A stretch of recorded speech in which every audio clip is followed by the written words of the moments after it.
What if the world's most powerful military just got outsmarted by a country that can barely keep its own currency alive? And what if nobody in the mainstream news wants to say that out loud? Before we go any further, hit that like button right now. Not because I'm asking nicely, but because what you're about to hear will change how you read every single headline about this war for the rest of the year. Subscribe if you want to stay ahead of this story instead of catching up to it 3 weeks late, once everyone else has already moved on. And if this video makes you think even a little differently by the end, send it to one person who still believes this war is simple, because it isn't, and the people telling you it is are the ones who haven't looked closely enough. Let's start with where we actually are, because most coverage completely skips this part. This war did not start last week. It did not start this month. It started on February 28th, 2026, when the United States and Israel launched coordinated strikes across Iranian territory. 5 weeks of open, continuous fighting followed. Then, on April 8th, Pakistan stepped in and brokered a ceasefire. Both sides agreed to stop. Both sides kept quietly violating it anyway, in small ways, testing how far they could push before anyone reacted. On April 21st, right as that fragile ceasefire was about to expire, the American president extended it again rather than let it collapse outright. Weeks of uneasy calm followed. Then in June, something that looked like real progress emerged. A formal memorandum of understanding, a diplomatic framework, designed to bring the entire conflict to a proper close within 60 days. For a brief moment, genuinely, it looked like this war might actually be over. People allowed themselves to believe it. Then July happened, and everything unraveled again. Iran struck 3 commercial vessels that had ignored its officially approved shipping corridor through the Strait of Hormuz. That single event was enough to shatter the fragile peace completely. The United States responded by reimposing a full naval blockade on Iranian shipping. And Iran, instead of backing down the way a cornered, desperate country typically would, did something remarkable. It built its own competing toll system inside the very same waters. A price tag, in effect, for anyone who wanted safe passage. Up to $2 million per vessel, payable not even in dollars, but in Chinese currency, in Bitcoin, or in a stablecoin called USDT.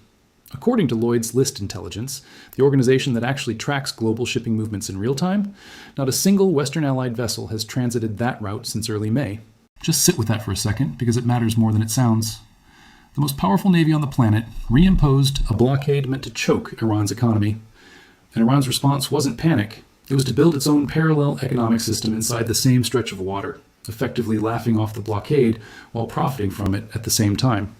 That is not the behavior of a country that is losing this war. That is the behavior of a country that has already adapted to it.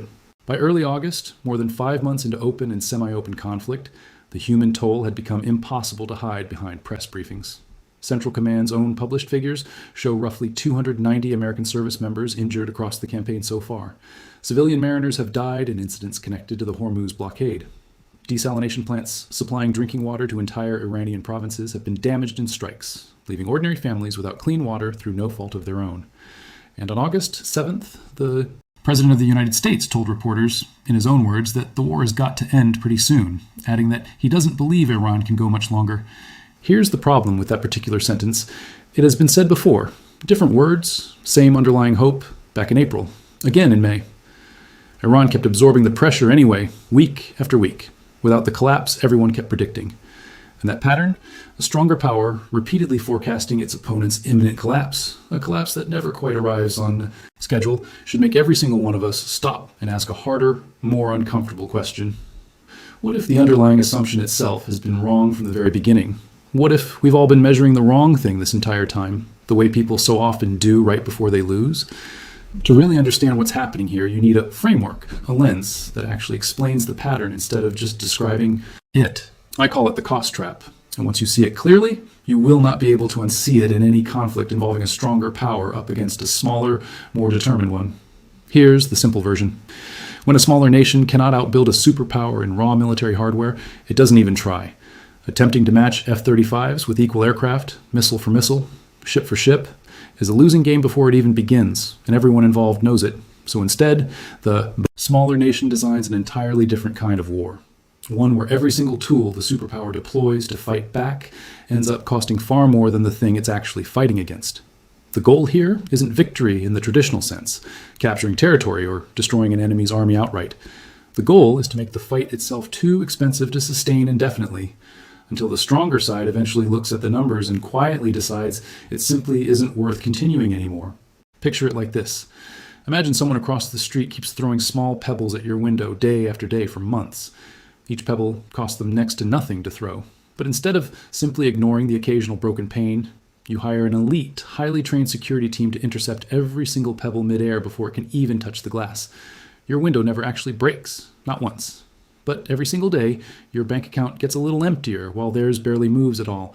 Now ask yourself honestly, who actually wins? That standoff over the course of a year? Not the side with the technically unbroken window, the side that can keep throwing pebbles forever without running out of money, patience, or pebbles. That, in essence, is exactly what's happening in the skies and waters around Iran right now, and the actual numbers back it up in a way that should genuinely alarm anyone paying close attention. America's advanced air-to-air missiles cost somewhere in the range of $4 to $5 million apiece, sometimes more depending on configuration.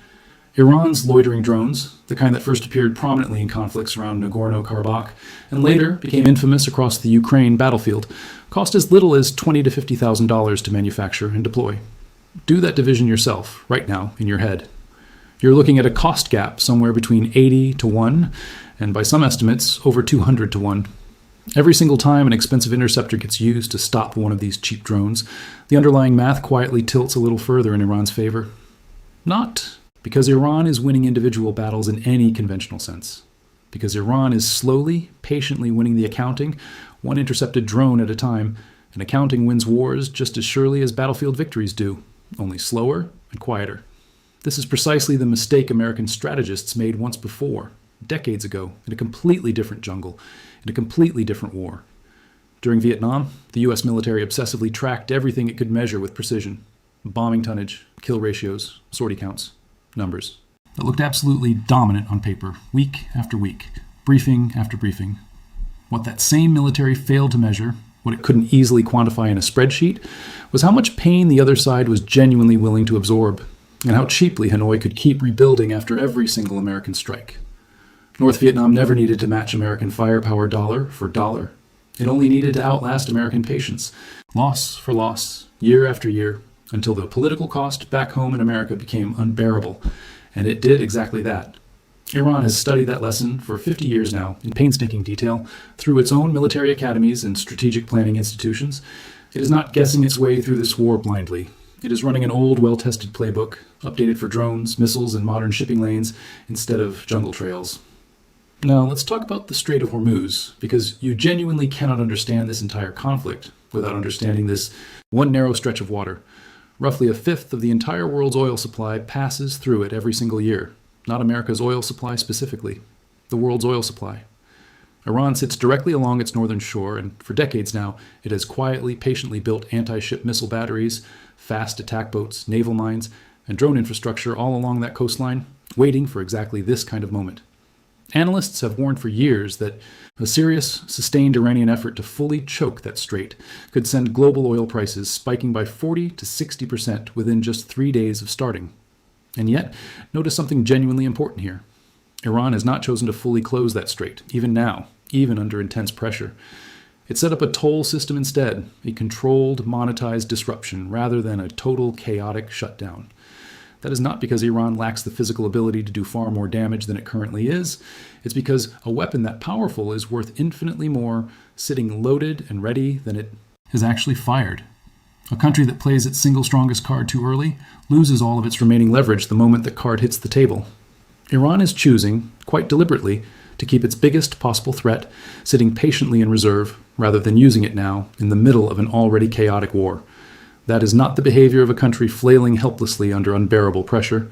That is the calm, calculated behavior of a country playing a long, patient, multi-year game while everyone around it assumes it's simply reacting to events.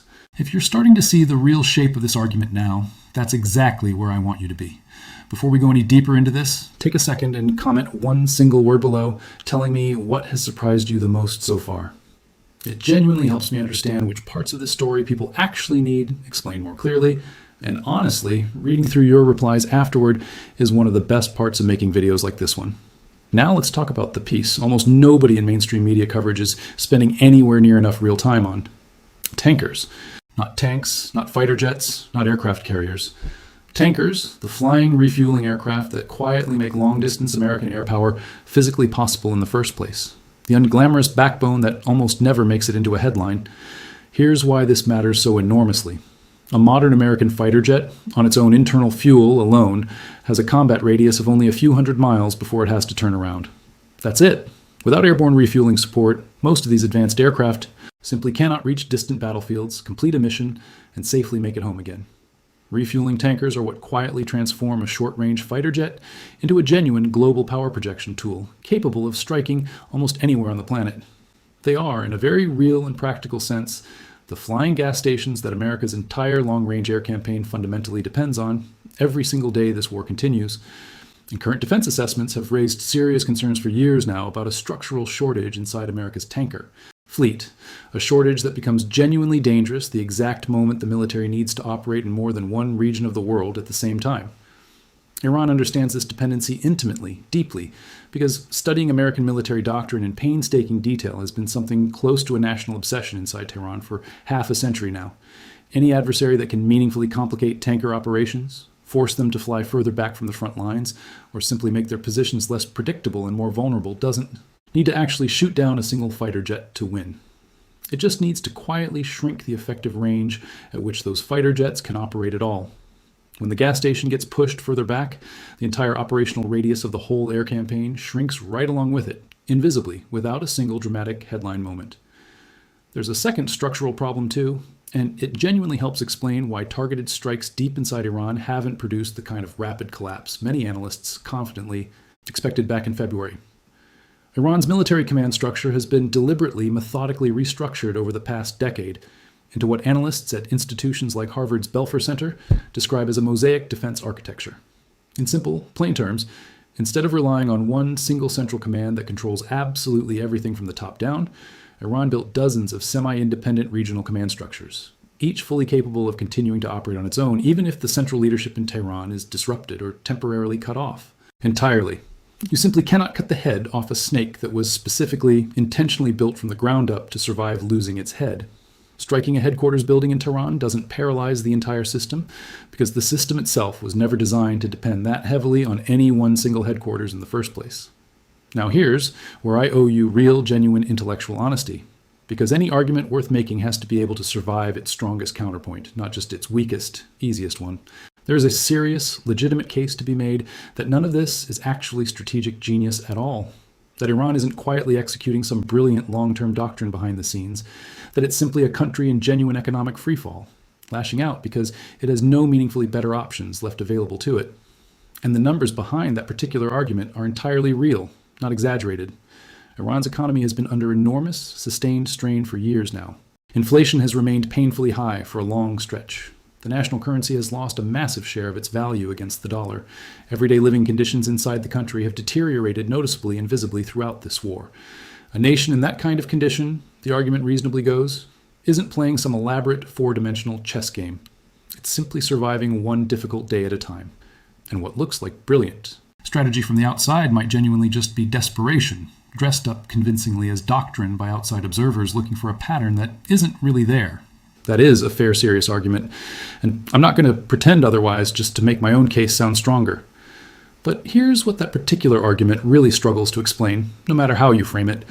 Desperation usually looks chaotic, indiscriminate, rockets fired blindly toward population centers with no real pattern, no meaningful restraint, just pain distributed as widely and randomly as possible in hopes of causing enough damage to matter. That is simply not what we've actually seen from Iran's military engagements throughout the course of this entire war. What we've seen instead is calculated selective targeting over and over again. Specific asset categories chosen deliberately. Specific timing chosen with clear intent.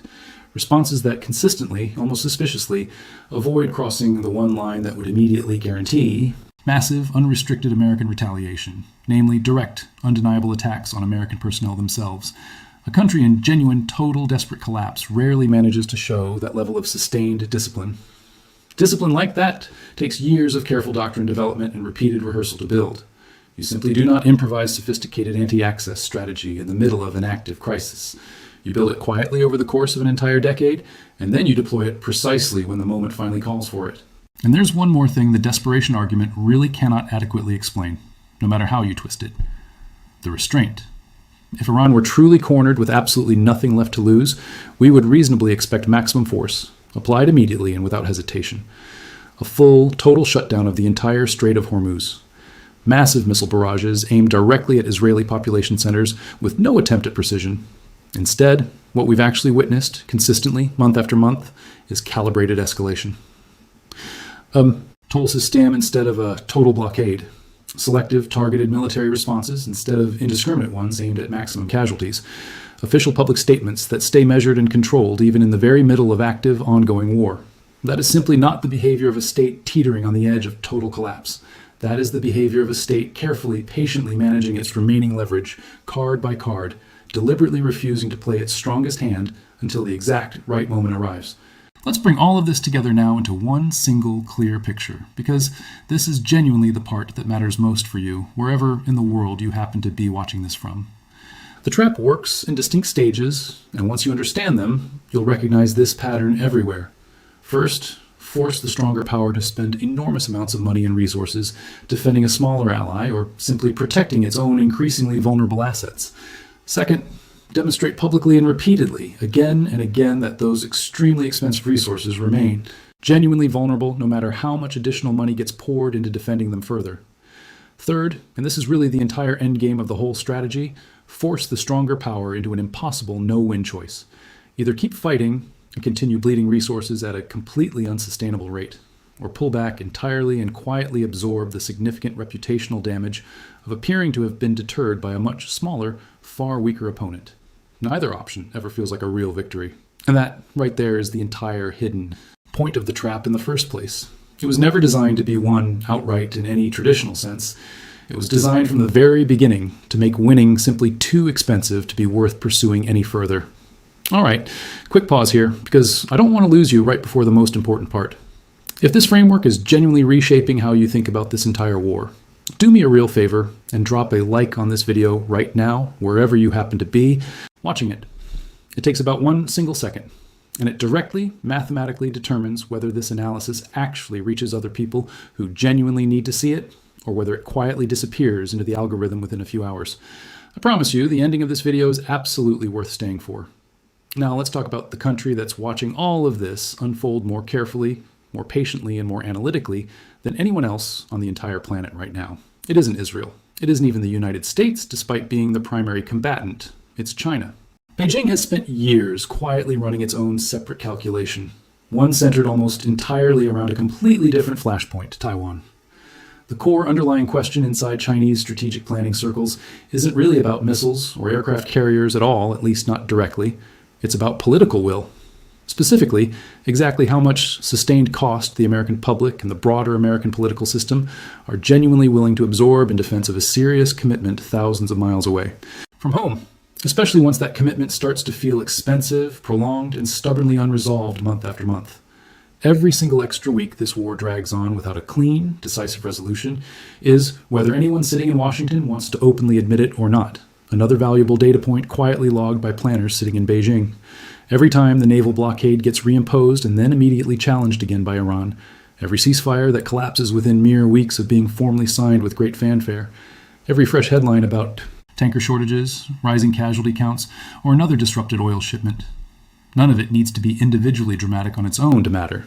China doesn't require one single decisive, headline-grabbing moment to meaningfully update its long-term models.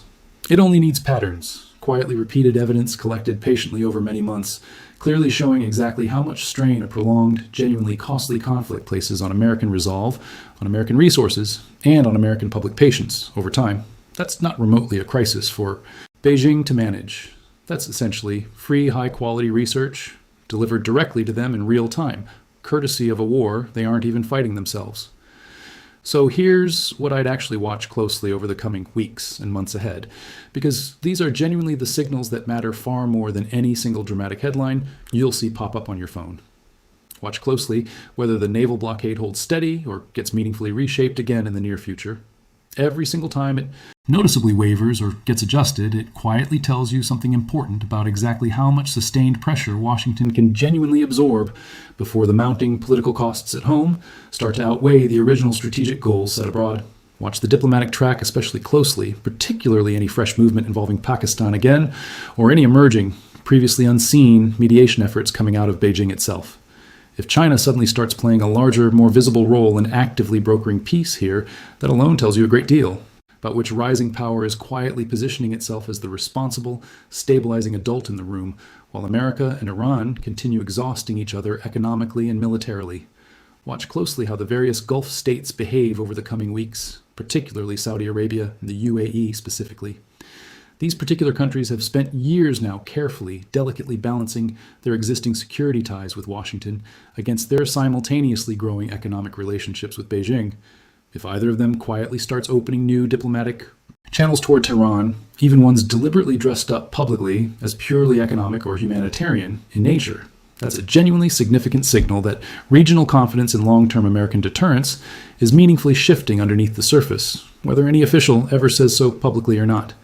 And finally, watch the domestic political temperature building steadily inside the United States itself over the coming months. Wars that drag on for too long without clear, decisive victories tend to quietly become serious political liabilities long before military leaders on the ground are actually ready to publicly admit anything resembling defeat. The exact moment public patience runs out faster than the war itself does is the moment the entire underlying calculation fundamentally changes, regardless of whatever is technically still happening out on the actual battlefield at that time. Here's your homework, and I genuinely mean this seriously. Not as some throwaway closing line to fill time. Go look up 2 specific things, side by side, right after this video ends. First, find recent, credible assessments on the actual state of America's aerial refueling fleet and its genuine sufficiency for sustained, multi-theater military operations going forward. Second, find serious analysis on Iran's decade-long patient investment in anti-access and area denial capability, specifically built and refined around the Persian Gulf and the Strait of Hormuz over many years. Read them together, side by side, not one after the other in isolation, because the real, honest story of this entire war is quietly sitting right there in the gap between those 2 documents. And almost nobody in mainstream coverage right now is actually connecting them for you. If you genuinely read that material afterward and still think I'm wrong about all of this, tell me directly in the comments below. I mean that sincerely. Lay out your actual case, point by point. Some of the sharpest, most valuable counter-arguments I have ever received on this channel came directly from people who disagreed with me strongly, and I would genuinely rather be corrected by a well-informed, engaged viewer than be comfortably wrong in front of 100,000 people who never bothered to push back. Before I close this video out completely, one final ask. If you've genuinely made it this far into the video, you clearly care about understanding this complicated conflict beyond the surface-level headlines everyone else keeps repeating on repeat. Subscribing to this channel costs you absolutely nothing, and it directly means the next deep breakdown like this one lands right in front of you automatically, instead of getting quietly buried under 100 other videos competing for your attention. That is genuinely the only real currency this channel actually runs on. So if you found real value here today, that's exactly how you pay it forward to help this keep going. So let's end with the real question sitting quietly underneath everything we've just walked through together, because it's genuinely bigger than any single battle, ceasefire deadline, or news cycle. Throughout the entire history of warfare, the moment that actually decides a long, drawn-out conflict is almost never the loudest one. It's not the single dramatic strike or the urgent breaking news alert that everyone remembers vividly years later. It's the quiet, slow, almost invisible moment when every adversary watching patiently from the sidelines simultaneously updates their own private internal calculations and quietly concludes, without ever saying it out loud publicly, that challenging the stronger power has genuinely become cheaper than simply accepting its terms. That particular threshold doesn't arrive with any grand announcement or ceremony. It gets crossed silently, almost invisibly, and by the time anyone can point to it clearly and confidently, it's already become settled history. Are we watching that exact threshold get quietly crossed right now, in real time, in the skies and waters surrounding Iran, in a war that keeps stubbornly refusing to end on schedule, no matter how many times its end gets confidently predicted?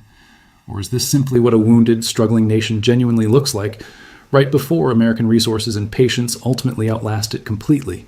A difficult chapter that will look, in hindsight, 5 years from now, like nothing more than a painful footnote in a war America eventually won outright anyway? I honestly don't know the answer with certainty. Nobody fully does yet, not really, and I genuinely think that honesty matters far more right now than any comfortable false certainty ever could. But the simple fact that this question is even worth asking seriously at all The fact that it isn't obviously absurd anymore to wonder whether the most powerful military coalition on the entire planet is being slowly, methodically outlasted by a country running on a fraction of its total resources.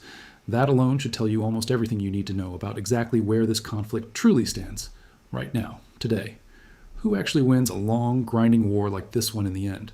Not always the side holding the better weapons. Sometimes it's simply the side that can genuinely afford to wait the longest. I'll see you in the next one.